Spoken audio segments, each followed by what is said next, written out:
بسم الله الرحمن الرحيم. الحمد لله رب العالمين، وصلى الله وسلم وبارك على نبينا محمد وعلى آله وصحبه أجمعين، أما بعد. ہم لوگ منار السبیل فی شرح الدلیل اس کتاب میں کتاب الصلاح پڑھنے جا رہے ہیں، اور آج یہ اس کا 63واں حلقہ ہے، اور اس سے پہلے 62 حلقے مکمل ہوئے جو کتاب الطہارہ اور باب شروط الصلاح پر محیط ہیں۔ اس کے بعد آج سے کتاب الصلاح اس میں شروع ہو رہا ہے، یہ حلقہ نمبر 63 ہے۔ کتاب الصلاح سے شروع کریں، شیخ پڑھیں۔ الحمد لله رب العالمين والصلاة والسلام على رسوله الكريم، أما بعد. كتاب الصلاة. الصلوات المكتوبات 5، لحديث طلحة بن عبيد الله أن أعرابيا قال: يا رسول الله، ماذا فرض الله علي من الصلاة؟ قال: 5 صلوات في اليوم والليلة. قال: هل علي غيرهن؟ قال: لا، إلا أن تطوع شيئا. متفق عليه. تجب على كل مسلم مكلف، لأنه قد أسلم كثير في عصر النبي صلى الله عليه وسلم وبعده ولم يؤمروا بقضاء، ولحديث رفع القلم عن 3 إلى آخر الحديث، غير الحائض والنفساء، لما تقدم. وتصح من المميز وهو من بلغ 7، والثواب له، لقوله تعالى: من عمل صالحا فلنفسه. ويلزم وليه أمره بها ل7، وضربه على تركها ل10، لحديث عمرو بن شعيب عن أبيه عن جده أن رسول الله صلى الله عليه وسلم قال: مروا أبناءكم بالصلاة وهم أبناء 7 سنين، واضربوهم عليها ل10، وفرقوا بينهم في المضاجع. رواه أحمد وأبو داود. ومن تركها جحودا فقد ارتد، وجرت عليه أحكام المرتدين، لأنه مكذب لله ورسوله والإجماع الأمة. وأركانها 14، لا تسقط عمدا ولا سهوا ولا جهلا. أحدها القيام في الفرض على القادر منتصبا، لقوله تعالى: وقوموا لله قانتين. وقال صلى الله عليه وسلم لعمران بن حسين: صل قائما، فإن لم تستطع فقاعدا، فإن لم تستطع فعلى جنب. رواه البخاري. فإن وقف منحنيا أو مائلا بحيث لا يسمى قائما لغير عذر لم تصح، لأنه لم يأت بالقيام المفروض، ولا يضر خفض رأسه كهيئة الإطراق، وكره قيامه على رجل واحدة لغير عذر، ويجزئ في ظاهر كلامهم. کافی ہے شیخ، اور پڑھیں۔ جی ممکن ہے تو پڑھ لیں۔ الثانی تکبیرۃ الاحرام بھی۔ الثاني تكبيرة الإحرام، وهي الله أكبر، لا يجزئه غيرها، وعليه عوام أهل العلم. قاله في المغني لقوله في حديث المسيء: إذا قمت إلى الصلاة فكبر. وقال: تحريمها التكبير وتحليلها التسليم. رواه أبو داود. يقولها قائما، فإن ابتدأها أو أتمها غير قائم صحت نفلا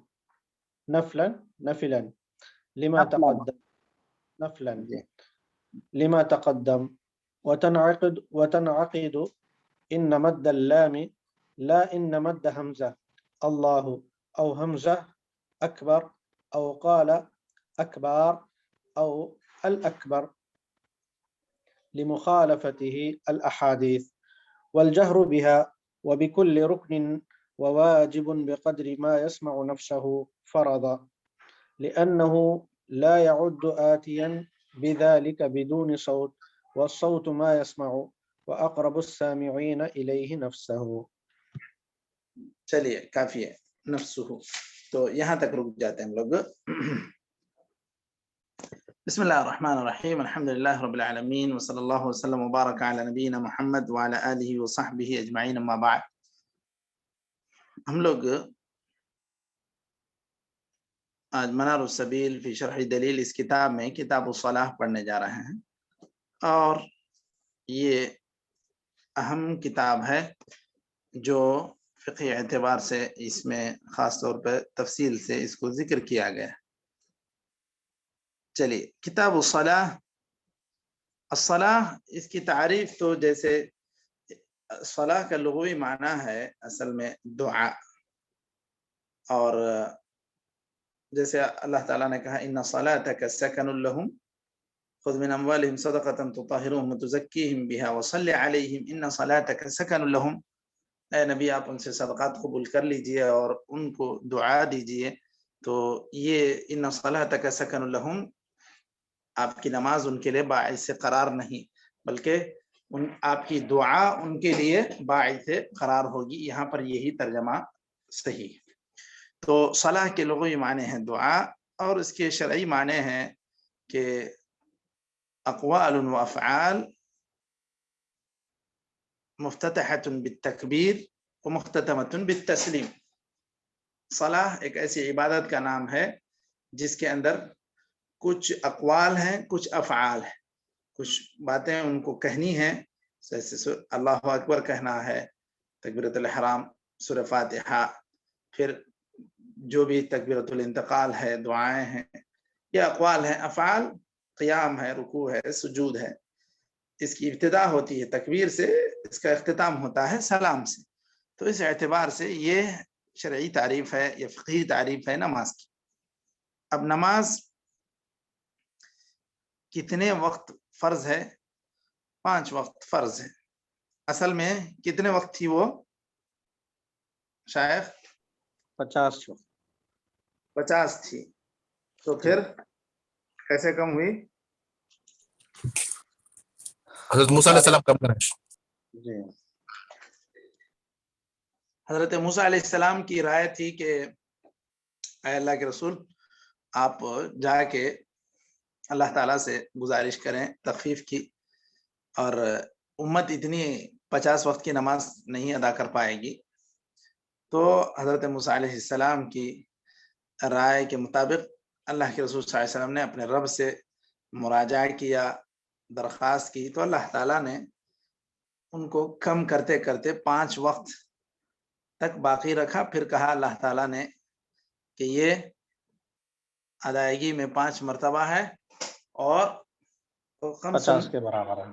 جی فی المیزان، اس کا ثواب 50 کے برابر اللہ تعالیٰ عطا کرے گا. ما یبدل القول لدی، اللہ تعالیٰ نے کہا کہ اب اس کے بعد جو ہے یہ اللہ تعالیٰ کی بات، یہ اس میں اور تبدیلی نہیں ہوگی. تو یہ اللہ رب العزت نے ایک کرم کیا، ایک رحم کیا امت محمدیہ پر کہ 50 نمازوں کا ثواب 5 نمازوں میں رکھ دیا. اگر اللہ تعالیٰ ہر یعنی کہ 50 نمازیں ہر انسان، ہر مسلمان پر فرض کر دیتا تو شاید بہت سارے لوگ کوتاہی کر بیٹھتے. تو یہ اللہ تعالیٰ کی طرف سے رحم اور کرم کا معاملہ ہوا اس امت کے ساتھ. اب حدیث سے کیسے ثابت ہے 5 وقت کی نماز ہے؟ حضرت طلحہ بن عبید اللہ رضی اللہ عنہ جو عشر مبشرہ میں ہیں، ان کی حدیث ہے. وہ کہتے ہیں کہ ایک اعرابی آپ صلی اللہ علیہ وسلم کے پاس آیا اور اس نے کہا اللہ کے رسول، میرے اوپر اللہ تعالیٰ نے نمازوں میں کیا فرض کیا ہے، یعنی کتنے وقت کی نماز مجھ پر فرض کی؟ آپ صلی اللہ علیہ وسلم نے کہا کہ 5 وقت کی نماز دن اور رات میں ہے. جب اس نے پوچھا دوبارہ کہ کیا اس کے علاوہ بھی اور کچھ ہے میرے اوپر فرض ہے، تو آپ صلی اللہ علیہ وسلم نے کہا فرض کچھ نہیں ہے، اگر چاہو تو آپ نفل پڑھ سکتے ہو، تطوع. اب اس کے بعد اس کا حکم کیا ہے؟ یہ سنت ہے، فرض ہے، کیا ہے؟ تجب.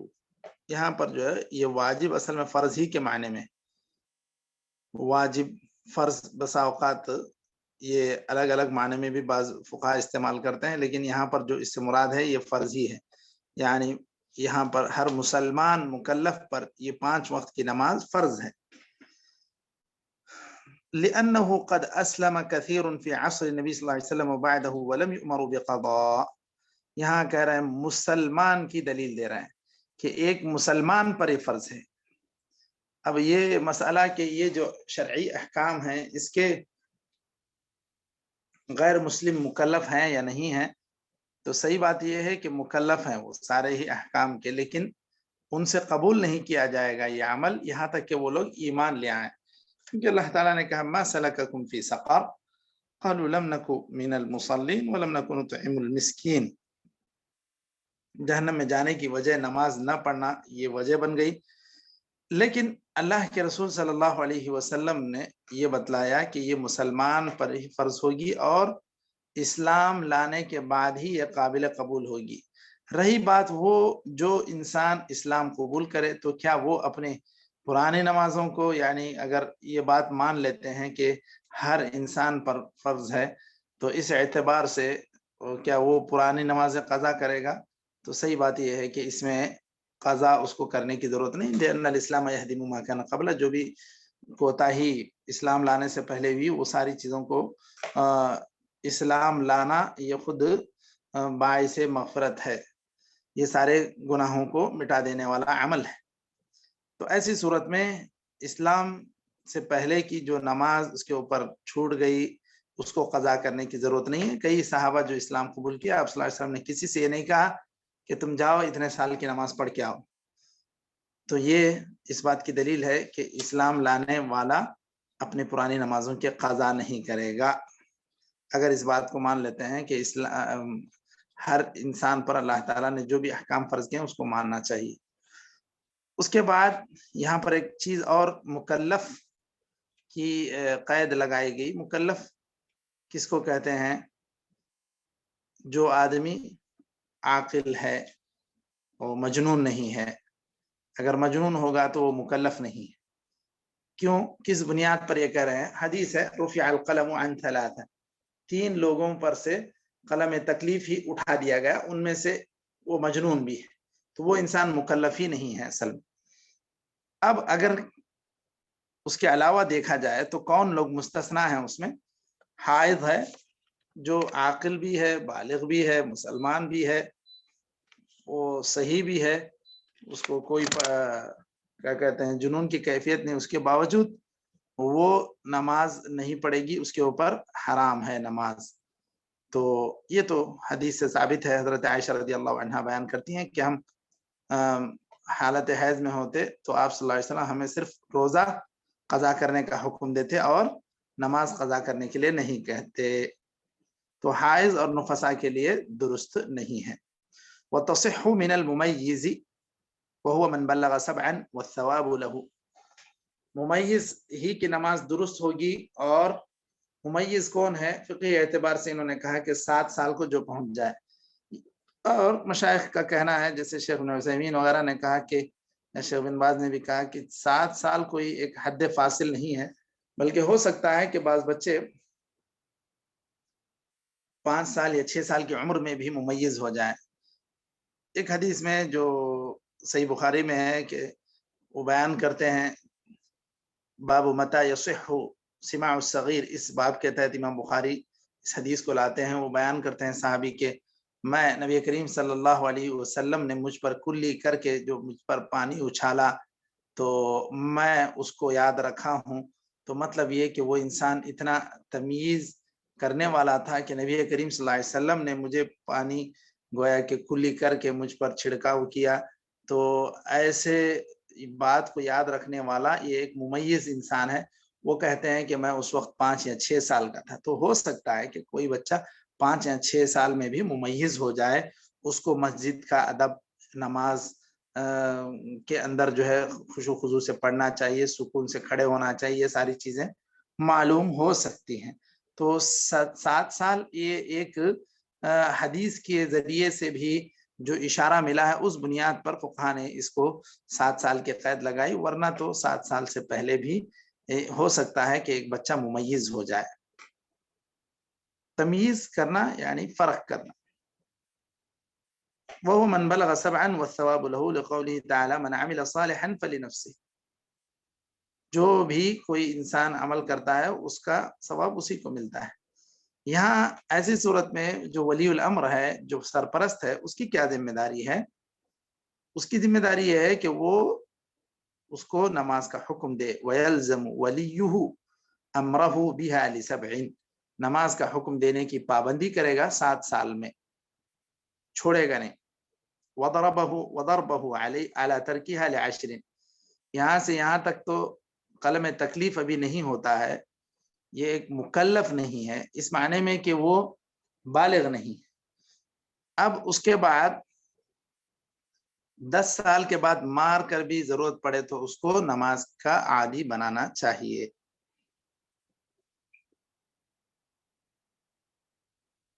آپ صلی اللہ علیہ وسلم نے کہا مرو ابناءکم بالصلاۃ اذا بلغوا 7، تم لوگ اپنے بچوں کو نماز کا حکم دو 7 سال کی عمر میں. وضربوہم علیہا ل10، اگر ضرورت پڑے تو ان کو مارو 10 سال کے بعد.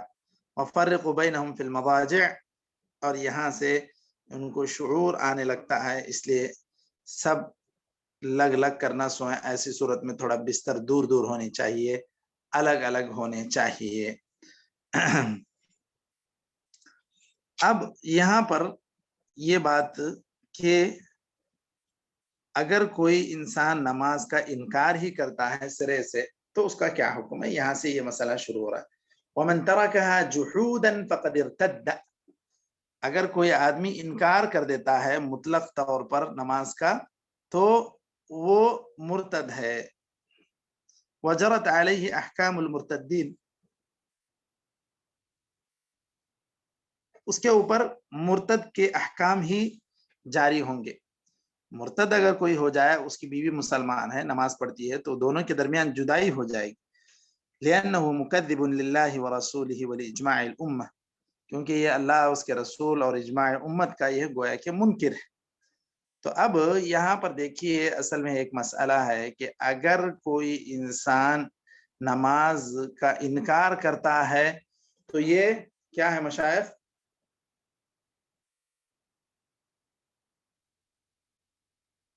نماز کا انکار کرتا ہے تو ایسا انسان، اس کو کیا حکم لگایا جائے گا اس کے اوپر؟ مرتد ہے سر. مرتد ہے. ایک انسان ہے انکار کرتا ہے، ایک اور انسان ہے وہ انکار، اس کی فرضیت کا انکار نہیں کرتا ہے لیکن سستی سے چھوڑتا ہے، تو پھر کیا وہ مرتد ہے؟ نہیں شیخ، مرتد نہیں ہے وہ. جی، خلافی مسئلہ ہے. اس کے اندر علماء نے جو مواقف اختیار کیے ہیں اس میں جمہور کا یہی موقف ہے کہ جو انسان تہاوناً کسلاً سستی سے، غفلت سے نماز سے بے توجہی برتتا ہے، نماز چھوڑ دیتا ہے،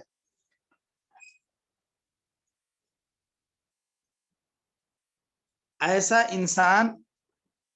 انسان کافر نہیں ہے، فاسق ہے. یہ جمہور کا خیال ہے. اور امام احمد کہتے ہیں کہ انسان غفلت سے چھوڑ دے چاہے انکار کرے، دونوں ہی صورتوں میں وہ مرتد ہوتا ہے، کافر ہو جائے گا. اگر اس کو قتل کیا جائے گا تو اس کے اوپر پوری طرح کافر کا حکم لگے گا. اور اس کے لیے پہلے اتمام حجت ہونا ہے کہ ہر انسان جو بھی نماز چھوڑ دے اس کے اوپر کفر کا فتویٰ ہر انسان لگا دے، ایسا نہیں. کسی کو نماز اس کی اہمیت نہیں معلوم ہے تو اس کو پہلے معلوم کرایا جائے گا، اس کو توبہ کا موقع دیا جائے گا، اس کے بعد اس کے اوپر جو ہے قاضی فیصلہ کرے گا، حکم لگائے گا. یہ امام احمد کا موقف ہے. بقیہ ائمہ کا، جمہور کا یہی موقف ہے کہ وہ انسان فاسق ہے اور اس کو سزا دی جانی چاہیے، اس کو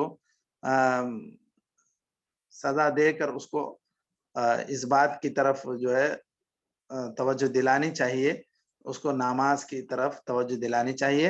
اس کو قتل نہیں کیا جائے گا، ضرورت پڑے تو قید بھی کیا جا سکتا ہے. یہ کہنا ہے بعض دیگر ائمہ کا.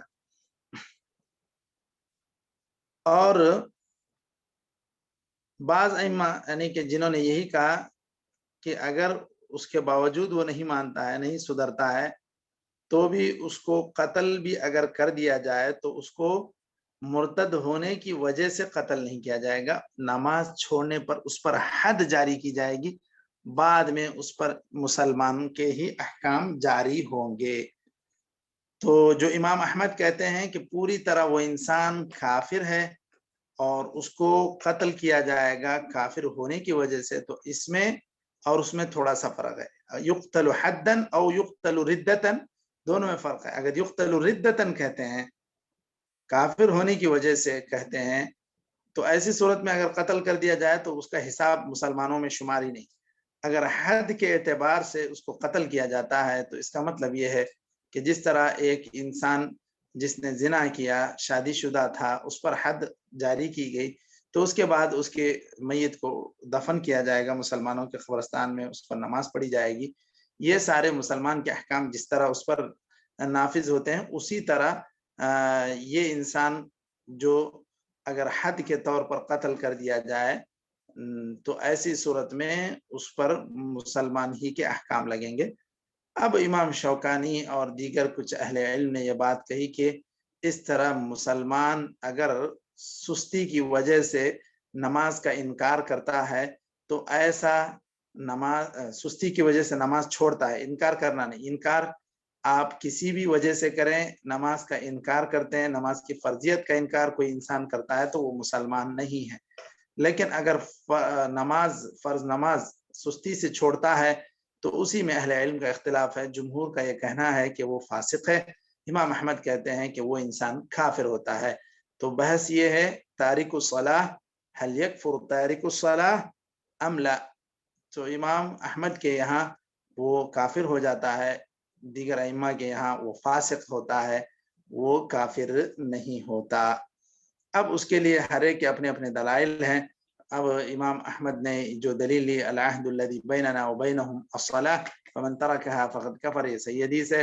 حضرت عبداللہ بن شقیق رضی اللہ عنہ بیان کرتے ہیں کان اصحاب النبی صلی اللہ علیہ وسلم لا يرون شیئا مخرجا من الملہ غیر الصلاۃ، کہ اور جو بھی اس طرح کے الفاظ آئے ہیں اس میں حضرت عبداللہ بن شقیق کا بیان ہے کہ صحابہ کرام کے پاس سوائے نماز کے اور کوئی چیز مخرج من الملہ نہیں تھی۔ یہ صحابہ اس طرح سمجھا کرتے تھے۔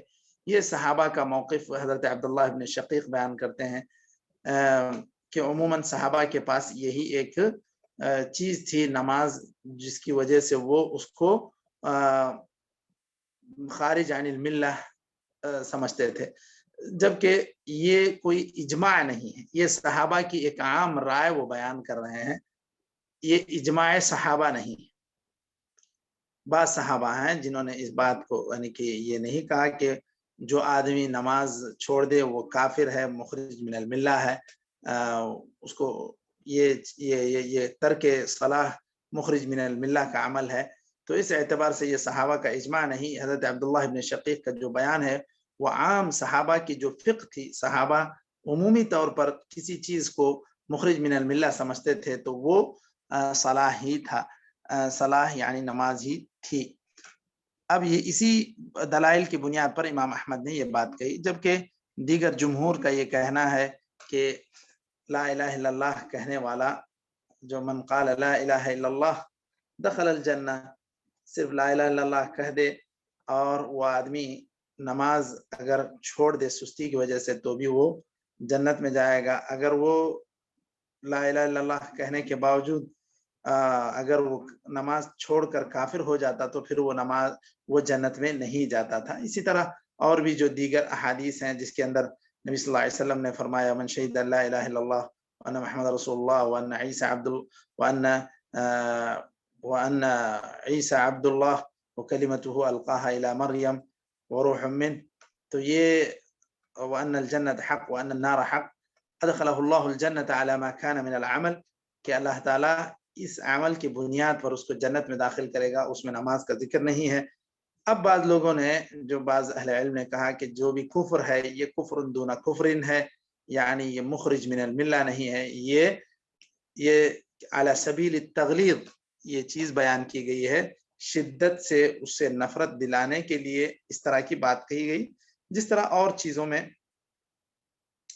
کہا گیا ہے۔